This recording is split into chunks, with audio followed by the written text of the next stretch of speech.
munango abagamba nti nze mutwala tebamanyi mannya gange tebamanyi linnya lyange ekyokusatu okubuuza baki empapula ziduddawo n'ogamba gundi yeyampange bakubuuza mpapula so saagala kwogera ku mpapula ezo naye singa kale kitwale singa mbadde nga yenze yali azze kundeka mulwokaano oba kunzijjamu ati nze omujjamu ne gwa musango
ensonga z'obufumbo olina omwami naye ng'akutawanya olina omukyala ng'akutawanya bajja ne bakwagalako ne bagenda gwe alina ebizibu mu byenfuna nga sente zikuyita mu ngalo wooteeka sente zifa bufi b'owola tebazza gwe aloota ng'ogwa mu nnyanja gwe alumizibwa omutwe nga guganja okuwona naawe aloota ng'ebintu bikozesa ensonga z'obufumbo nina ekifo ku mugga awali amayinja wennyambululirako ebisiraani ekikwa ekifiiriza omudibo obutaganja obutaweebwa nzijanjaba abantu ab'enzikiriza zonna nsiŋŋaanibwa njeru ku lw'ejjinja gwanjagala kuba ku nnamba yange eyo naawe ali ewala ennyo yita ku WhatsApp.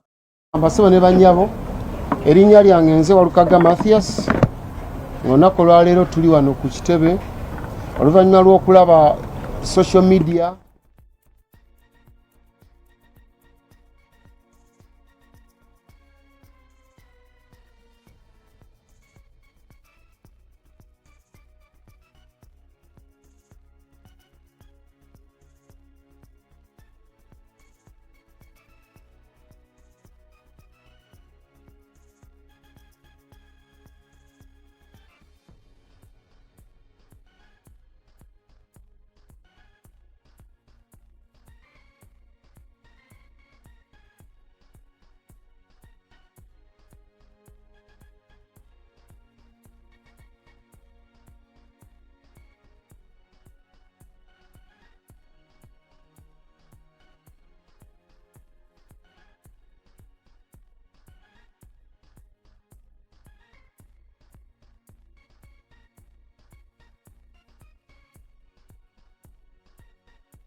Ambasebo ne bannyabo erinnya lyange nze Walukagga Mathias olunaku olwaleero tuli wano ku kitebe oluvannyuma lw'okulaba social media nga waliwo ekiwandiiko ekitambula nga kiraga nti banzije mu lwokaano lw'okwesimbawo ngomba ka Parliament owa Busiro East akakiiko k'ebyokulonda kennyini akansunsula ate era ke kagamba nti kakoze kikanzijeemu nga beekwasa nti obudde bwe nagendako okufuna nomination oba okwewandiisa nti nalina certificate y'amature age entry aptitude test ng'eri expired oba ng'eweddeko university gwe twaliisenga maama w'omwana the issuing authority eyazaala omwana university IU university in Uganda gye nasomera nevayo ne bawandiikira ne bagamba nti ono tukiwa ekiwandiiko ekyo emyaka 2 singa omuntu aba takyeyambisizza kweyongerayo kusoma misomo mirala university n'emirala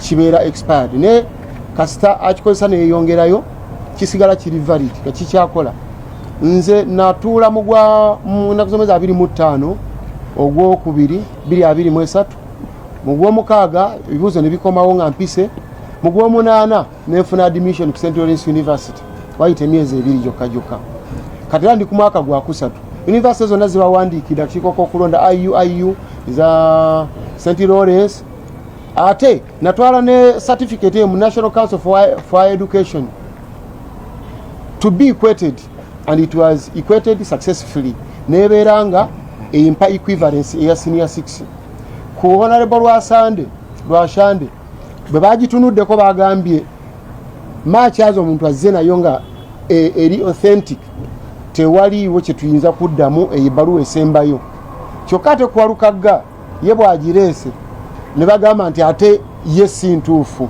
kyokka nga National Council for Education fena yakola ki eyatuwa eyakola amagye mu 82 nange eyakoze mu 223 nga nkoledde n'amasomero ge nkoleddemu weegali so eno ngitwala nga okusalawo kwabadde kwa byabufuzi so si kwa mateeka nga mukama wange esigibwa abannyonnyodde tetugenda kutuula tugenda mu high court ebeere nga yegenda okutaputa ekintu kino ate era abajulizi ezo universities zensomeddemu siza kwewayiriza kwa babeere nga bakitaputa manyi bajja kigoba era abawagizi bange mwenna mbagumya ababusiro east akalulu kaffe gye kali mu 1,000 kasigale nga gye kali.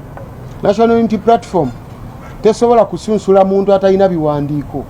Nange kennyini ku level yange sisobola kujjaga nti nesimbawo nga manyi biwandiiko tebikola kikyemba nnoonya neŋŋamba nti ntadde town council ngenda mu parliament gye mmanyi ekyetaagisa okugendayo era nga mbirina ate yo electoral commission yakoze muzannyo gwayo n'abo benvuganya nabo kubakkiriza obagaana lwe bampita lwali lwakutaano sijjukira date nengenda ne council yampebwa council Nalukoola Abubeka nayogera n'omu kuba lawyers ba electoral commission gwe sigenda kwogera linnya naye nga mukwano gwange n'agamba yantwala mu kasenge n'agamba nti kkiriza obagaana omu gw'ovuganya naye gwe bayita Honorable Ssegona yaleese ssente wano nnyingi nnyo buli muntu yamuwadde ssente so ate ng'era eyo statement justifyinga omusango gwabwe nti eyampaabira gwe bayita Kalimiro ye manager wa Honorable Ssegona mu bufunze mubeere bagumize nkyali mugumu nnyo era mundaba ndi mugumu nnyo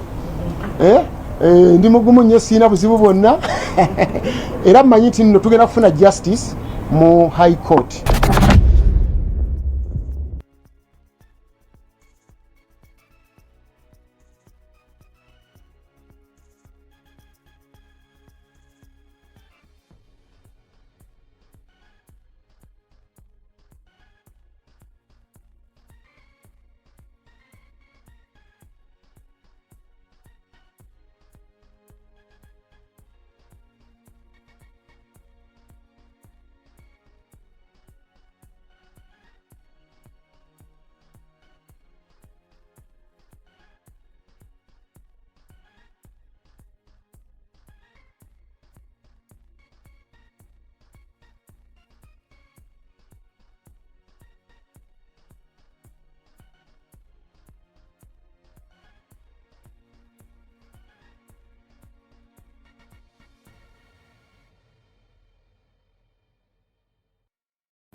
the circumstances. The circumstances of that case may not be similar to the one in the issue now. We believe that the judge who will be given in this case is one who will adhere to the procedure and the provisions of the law.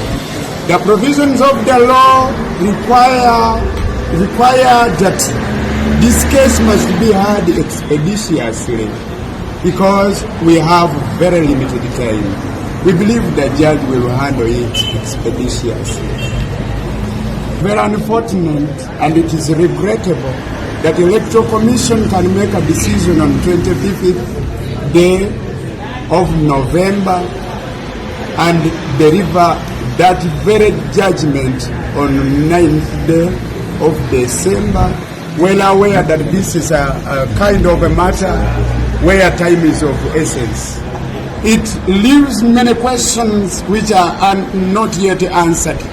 Electoral Commission, especially its leader, should check on the way some of these things are being done. When you do things in that kind of manner, that is a very shabby way, and it gives a lot, it leaves a lot in question. Mr. Biabakama, we should not do business in this manner. I thank you. Protesting as a member of parliament to represent the people of Celeste constituency. My law here is to give my lawyers directives to appeal, and it's what they have done. I'm very sure that in courts of law we are going to get justice. The ruling of the Electoral Commission was illegal, was biased, but I'm very sure my lawyers wouldn't have intervened in something we are very sure that is not winnable. So I'm very sure we are going to get justice from the High Court. Certificate for 2 years, then it expires. The essence is because this is a second route to university. When you use it, don't sleep on it. And that's what Ebya Walukagga did. The moment you join university, immediately within 2 years, it gives life to the certificate. So you cannot say right now that Ebya Walukagga next year will be a graduate because it's in his third year at St. Lawrence University, that he will be a graduate without a senior seat. That one does not operate at all. And it will be a fallacy to say. So we expect that the High Court will overturn the decision of the Electoral Commission and give power to the people to decide, because political contests should be settled politically, not through negotiation and justice. Time is of essence. First of all, it's very unfortunate that the Electoral Commission Oluvanyuma lw'ensala ya Electoral Commission eyagenda mu maaso n'esazaamu okuwandiisibwa kwa Honorable Mathias Walukagga, client waffe yatuwa obuvunaanyizibwa obw'okujulira ensalawo ya Electoral Commission, kubanga twali tugiwa ekitiibwa naye nga tetukkirizaganya nayo, kubanga yali nfu mu mateeka ne mu buliwo. Era nga olunaku olwaleero kye tukoze kwe kujja kuteekayo okwemulugunya kwaffe oba okujulira eri kooti enkulu High Court nga bwe kirambikiddwa mu mateeka. Ensonga ze tusimbyeko okujulira kuno nyangu nnyo. Ekisooka nti Electoral Commission yamenya amateeka bwe yagenda mu maaso okusalawo ku mpapula z'obuyigirize. Obugayaavu buba bwa mulamuzi oyo abeera ali mu musango, naye tetulowooza nti ku mulundi guno tunaafuna omulamuzi omugayaavu. Katonda ajja kutuyamba batuwe omulamuzi agoberera amateeka. Amazima gali nti omusango ogulinga guno gwe tuleese guweebwa obudde bw'amangu. Kyova olaba gwo ne bwe bakuwadde summons nti teekamu okwewozaako kuba kuwa ennaku 3.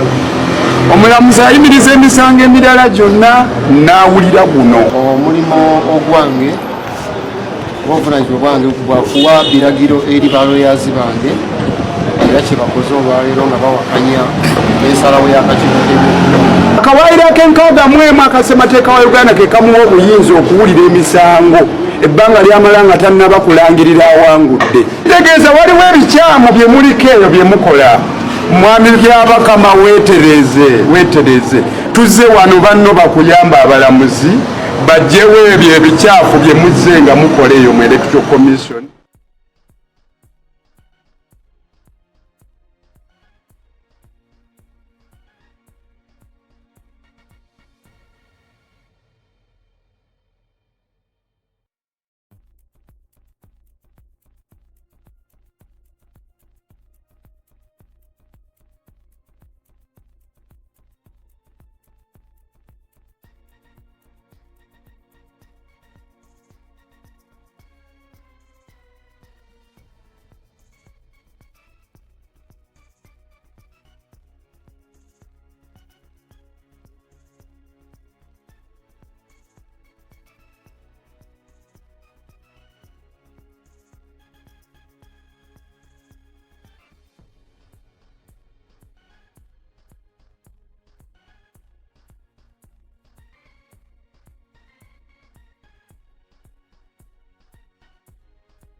Walukagga yayimba ne Livingston Kasozi nga nkyasoma ndi mulenzi muto ddala those abayimba ndi mu primary school.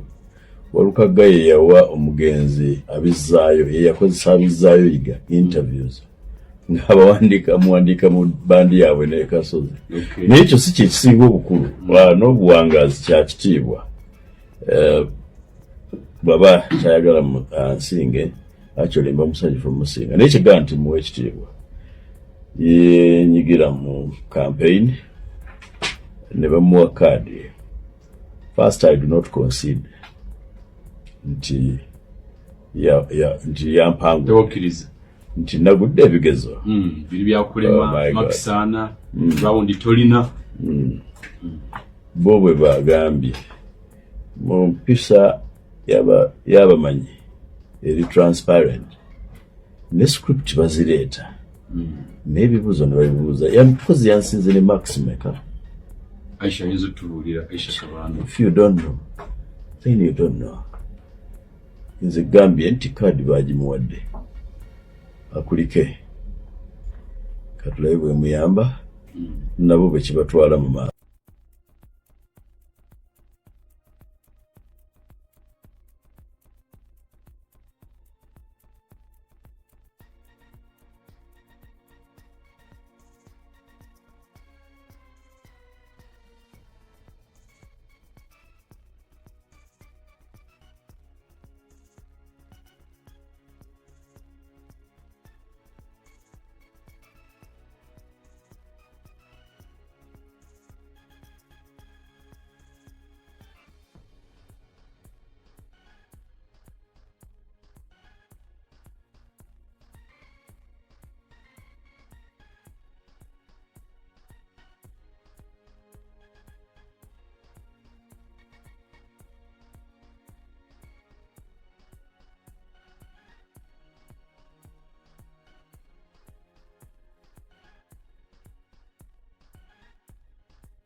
Ono tietie, ono bishinga abangereka bamaze emyaka 15 mu parliament.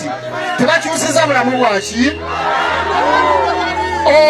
Omugezi omu bw'omuwandiisi omu bamuyita Piero Olumumba yali speaker of parliament ya Kenya. Yagamba nti the issue is not to speak ununderstandable English, but the issue is to change the people's lives.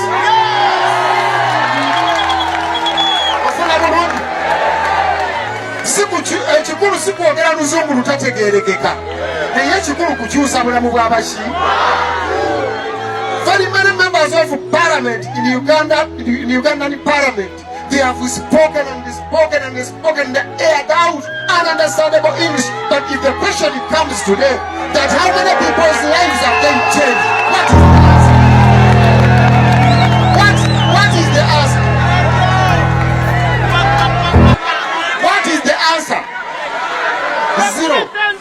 Baina capacity ombaka wa parliament ina capacity ekyusa obuki obulamu bw'abantu kankubulire. Nze mbadde meya mu meya Kyengera Town Council ngera afuna akasala katini nnyo naye olw'okuba nti neeyama okulembera abantu soko bendere abantu bali bandabe oba neeyama abantu okulembera abaki abantu nga nkozesa n'obusente obwange bwenzija muki bwenzija mu bitongo nezija nkyusa obulamu bw'abantu ofuna bulungi.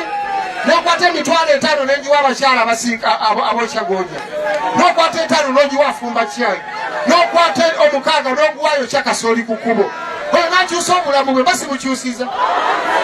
N'entegeka emipiira kamba mu ntegesa emipiira okuva lwe najja Mayors Cup n'engabo ente nga 18 abaana abazannya tournament ne bavaamu ne bagenda mu masaza ne bafuna ssente, ne bagenda mu Uganda Premier League ne bafuna ki.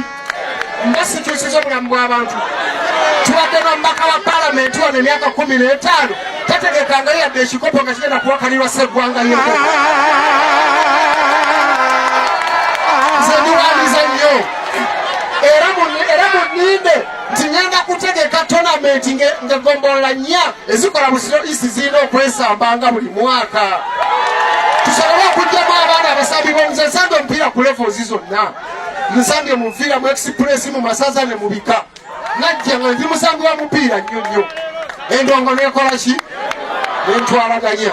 naye njagala bagamba ebigambo bino nsobola bwe naaba nga tandise campaign eziri official ennaku z'omwezi 10 nja kujja mbabulira manifesto yange gengenda okukola ki mbimanyi ebibaluma omubaka palamenti afuna miliyoni 3 n'okudda waggulu omwezi ogu emyezi 12 times 5 gy'emyaka 5 abeera n'emyezi 6 mwemeka bw'okubiza sente ezo oluzi balusimira miliyoni 3 ku 4 oluzi miliyoni meka omubaka palamenti notakwatayo emyezi 2 osimbe enzizi 10 mu constituency enzizi 10 emyezi 2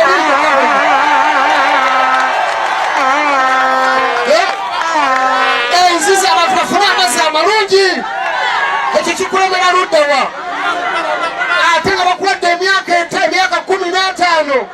15 those guys are greedy balina omululu very greedy they are greedy and selfish befaako bokka mwabalonzi mbonakama baffe abantu abakuteekayo ofune sente ezo olina okubalowoozaako emember of parliament olina okukolawo ebintu ebiri tangible and visible ebirabwako nebikwatwako kati mumuli ano mbaka palamenti mundageyo ekintu nti nayikondo yiyoyiye mundage nti noba omuti guli gugwe kakati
Walukagga tagenda kudda Kalulu. Walukagga tagenda kudda Kalulu. Video yange egenda kubeera nnyimpi nnyo. Era nsaba mugintambuliza abagezigezi. Tuve ku politics of sentiments and emotions. Nze sikkiriza na byabufuzi byakutufuula abasiru bajega. Siri musajja musiru. Era malina abantu abatya buteguzi. Tuve mu politics w'okutusiiga akazigo.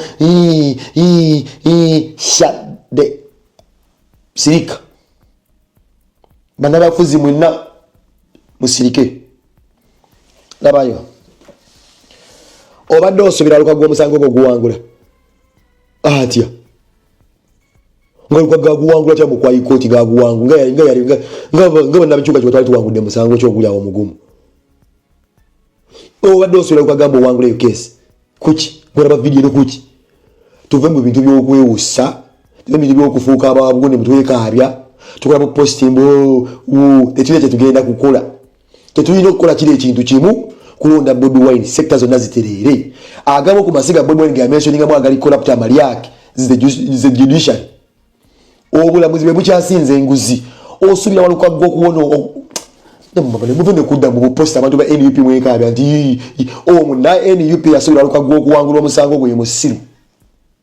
Muna FDC yasubira Walukagga bagenda kumuzza ku ballot yembwa.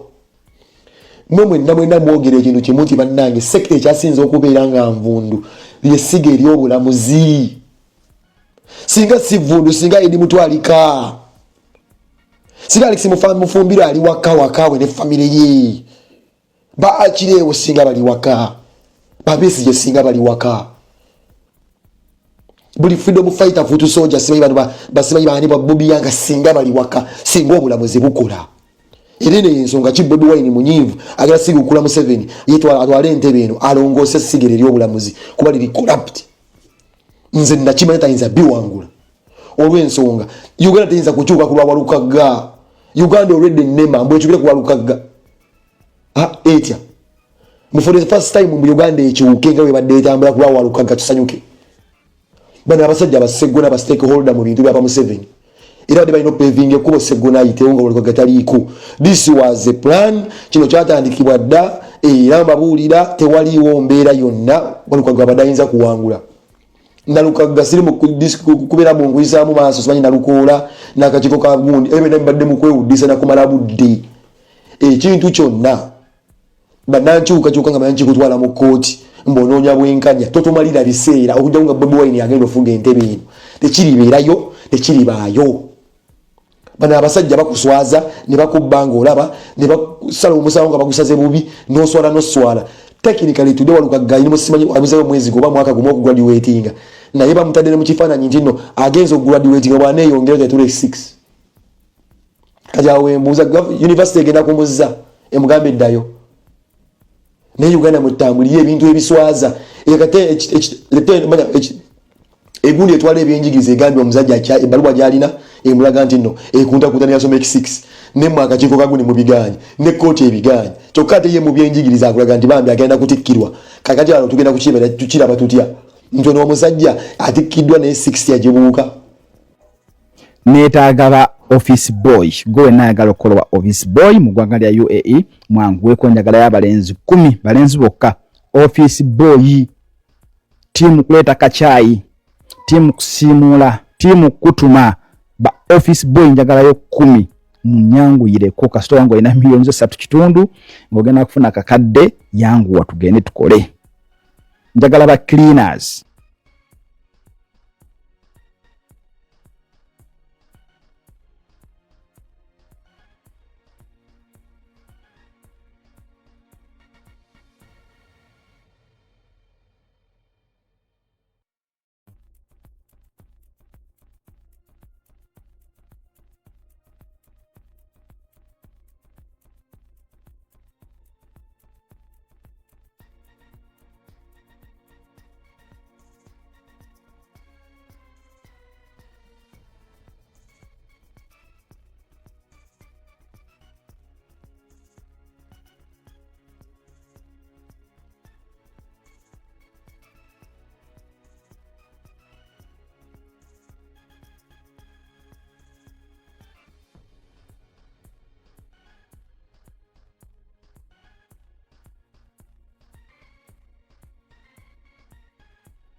ensonga z'obufumbo olina omwami naye ng'akutawanya olina omukyala ng'akutawanya bajja ne bakwagalako ne bagenda gwe alina ebizibu mu byenfuna nga sente zikuyita mu ngalo w'oteeka sente zifa bufi b'owola tebazza gwe aloota ng'ogwa mu nnyanja gwe alumizibwa omutwe nga guganye okuwona naawe aloota ng'ebintu bikozesa ensonga z'obufumbo nina ekifo ku mugga awali amayinja wennyambulirako ebisiraani ekikwa ekifiiriza omudibo obutaganja obutaweebwa nzijanjaba abantu ab'enzikiriza zonna nsiŋŋaanibwa njeru ku lw'ejjinja gwanjagala kuba ku nnamba yange eyo naawe ali ewala ennyo yita ku WhatsApp.